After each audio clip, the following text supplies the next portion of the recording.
Are you back to amount of the walking you want to do? Yes, I think so. And Yeah.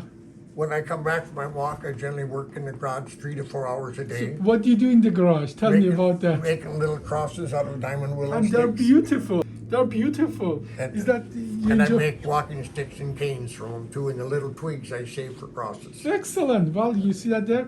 You turn something that has no other use. Right. You make something beautiful out of it. You know, I'm happy to be part of that, making it possible for you to do things that you have fun with. I do. And I think that's a blessing. That's such a And- blessing that when people have hobbies that they Yeah. can do your age. How old are you? May I ask how old you are? 86 and a half. 86 and a half. A good 86 and a half. I've been very lucky. Yeah. Now imagine if your hobby would be like jet skiing or snowmobiling or ATV, right? No, And no, if that was your only hobby, Yeah. you would be not I would be, no. not very happy right now. Yeah, but I think the idea is here. You are a lucky man that you have hobbies that you can keep doing them Yeah. even with advanced age. Yeah. And that is something what we are trying to do. I get lots of patients, they have only fun with skiing or doing aggressive kind of hobbies. I used to collect old paddle doors and cut them up and make benches. Yeah. Well, that work got too heavy for me, so now Yeah. I'm down to making. And that is your blessing. You live with the body you have, not with the body that is 20 or 30 years old. Make it work for you. But overall, I think the surgery achieved its goal. I had a pretty good life up until the time I started having that pain in the back, which lasted a long time. It just kept on and started to disrupt my life. Yes. My golf game suffered, and I didn't enjoy it as much. And Yeah. that's yeah. when I decided I better come and see you. Yeah. Now, you're 79 and you're a healthy 79. Last year has been a struggle, but Because it's of the- been because of the nerve and the Yeah, leg. yeah. The actual surgery and the back, I think, has helped him. Yeah. But it's the leg. Yeah, and that is the point that this reason for this expectation management. We tell our patient 1 in 7, about 15% of the people will have nerve irritation, and you did have a nerve irritation, which you didn't have before. But idea is here that no surgery comes free of risks, Right. and this was one of the risks that we discussed before Right. the surgery. But what this testimonial is about is patient expectation management. Because our surgery is still a surgery, still have some risk. Even though it's much safer than open old-fashioned surgery, it is not risk-free, and you had that risk. So you're not my best patient, because my best patient don't have that. I know. Oh, They go after a month, they come back, and they're all happy and so on. But I think it's important for my patient in the future as well know that this is a possibility, but the alternative would have been either open old-fashioned surgery or no surgery at all, and then living the rest of your life with the pain. One of the question was about Riding a bike. riding a bike. What did I answer? Can you wanna repeat? It's no. No, it's not necessarily no. It's But about you're you know. risky. It's a risky business. Yeah, not because of your spine necessarily, but you know, Case of falling. it's falling, and I suggested you to find a different hobby like quilting or something like that doesn't put you at the danger. I think for your spine you would be even fine, but generally in your age group, how old? May I ask how old you are? 78. 78. So you know maybe with 78, maybe some other hobbies are more suitable than activity that put you at the danger of falling and so on. The first thing you told me when you came here that you feel you're screwed. Tell me, what did you mean by that? Well, I just not coming as fast as I expected to come. I just can't do what I always done. You know what I mean? Tell me, what did you want to do? You wanted to go to Sturgis, right? I got a new motorcycle sitting there, and I can't use it because I can't lift my toes. Okay. How old are you? 79 and 3/4. 3/4. So soon you will be 80. December. So, for people who don't know Sturgis, tell us what that is.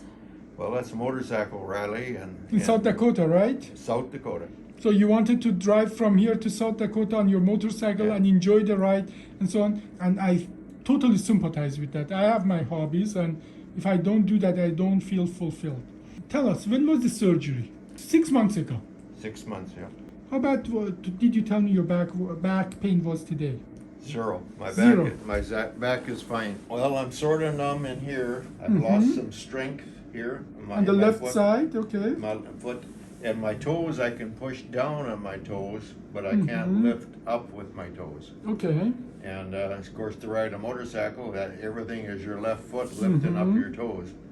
I'll probably get a. You can put something on there that you can shift with your heel, Mm-hmm. and I'll probably do that. No, but let's come back to that. Describe. It's really disturbing. Explain how that feels. Well, because I can't lift my toes when I walk, I flop. Mm-hmm. I go heel down and I'm flopping all the time. And we're walking through the hallway here. It was flop, flop, flop. Mm-hmm. It's not a life or death situation, but But you have pain as well there. yeah, it's. How bad is the pain? Well, right now it's probably a 5. I got tingling in here all the time. And then tingling, and then sometimes it's like barbed wire between my toes. It's, oh, gee, I'll holler out. And you're very concerned about that because you didn't have it before the surgery, correct? Exactly. What I tell people is that you're sort of expecting for the pain in the back and the leg to go away in the back and the right leg. But you weren't expecting to have that pain or symptoms on the left side. That is what's Exactly. disturbing to you. Well, But we went, actually, I'm going over our chart. You remember we multiple times have talked about these risks happening, and we talked about the statistic. And as a matter of fact, this is one of those areas that we very specifically talk to the patient. And sometimes, again, memory is faulty. That's why we document everything and so on. We talked about that for us to do this surgery, we have to push the nerve, exactly the nerve that goes to the left side, we have to push it out of the way. And we consent the patient for 15% risk that nerve to be irritated. As well, we consent the patient and, we let the people, we give them documentation in a written form, they sign for it, that exactly this can happen. I think what's important here is that when I ask you, is it any different from the last time, what did you tell me? well, it's not as bad as it was the first time. Yeah. Everything we do is based on a statistic. And in our study, only 1 in 303 patients still had symptoms a year after the surgery. So yes, it is possible, but it would be more likely that it's going to get much better in the next 6 months to a year. What else do you want to do besides going to Sturgis that you cannot do because of that? Well, it's pretty well ruined my sex life, or our sex life. We've always been very, very active, even though we're going to be married 61 years. Oh, congratulations. In 2 weeks here. Yeah. And when you don't have control of your foot, it really makes a difference. Make different, yeah. Thank you for sharing that. That's a very important thing. There are many things in life that you get used to do them certain way. And one of the things I think after surgery is important is to learn doing things in different way. Well, yeah. And I think that is a thing that sometimes people can't figure it out, but we can do even better. Sometimes we can help people with occupational therapy and physical therapy to show them how those activity can be modified, that they are not limited, that people are not limited.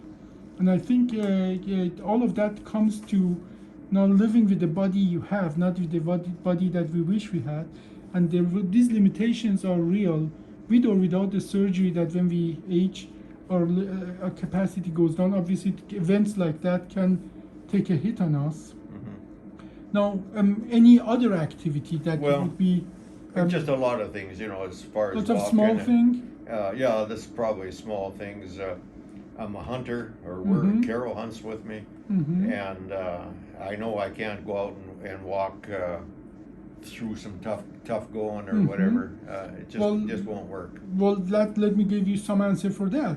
Now, for those activities, we can put a brace on your leg, that flapping of the foot wouldn't be an issue anymore. Okay. You see, there are lots of help out there that we can just work around your limitation to help you with those things. We did long studies. Your attitude toward the disease does change the direction of your body is going. If you are pessimistic about your outcome, you're more likely to have a bad outcome. Yeah. If you have a good attitude toward your situation and outcome, you're just increasing your outcome.